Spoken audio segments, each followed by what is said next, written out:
ଔପଦା ଆଞ୍ଚଳିକ ବ୍ରାହ୍ମଣ ସମିତିର ଏକାଦଶତମ ବାର୍ଷିକ ଉତ୍ସବ ଏକ ଆଧ୍ୟାତ୍ମିକ ପରିବେଶ ସହିତ ଔପଦାସ୍ଥିତ ଜରାଶ୍ରମ ପରିସରରେ ପାଳିତ ହୋଇଯାଇଛି। ଦୈତାରୀ ପାଢ଼ୀଙ୍କ ଆହ୍ୱାନରେ ଏବଂ ହରିହର ଦାସଙ୍କ ତତ୍ତ୍ୱାବଧାନରେ ସମାଜର ମଙ୍ଗଳ ପାଇଁ ଯଜ୍ଞ କାର୍ଯ୍ୟ ସହିତ ପ୍ରସାଦ ସେବନର ବ୍ୟବସ୍ଥା କରାଯାଇଥିଲା। ବେଦ ପାଠ ସହ ଭୈରବେଶ୍ୱର ମନ୍ଦିରଠାରୁ ଜରାଶ୍ରମରେ ଦୁର୍ଗା ମନ୍ଦିର ପର୍ଯ୍ୟନ୍ତ ଶୋଭାଯାତ୍ରା ବାହାରିଥିଲା।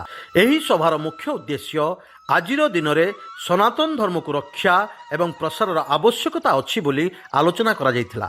ଅତିଥିମାନେ ମତବ୍ୟକ୍ତ କରିଥିଲେ ଯେ ବ୍ରହ୍ମକୁ ଚିହ୍ନି ପାରୁଥିବା ବ୍ୟକ୍ତିକୁ ବ୍ରାହ୍ମଣ ବୋଲି ଜଣାଯାଇଥାଏ।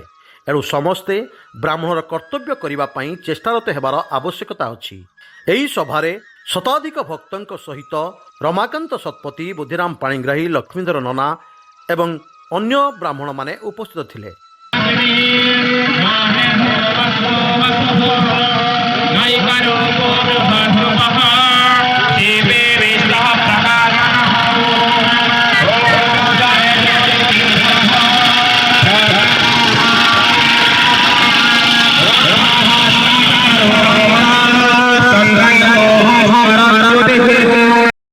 ଔପଦାରୁ ରଶ୍ମିରେଖା ପଣ୍ଡାଙ୍କ ରିପୋର୍ଟ, ସ୍ୱତନ୍ତ୍ର ଓଡ଼ିଶା ଲାଇଭ୍।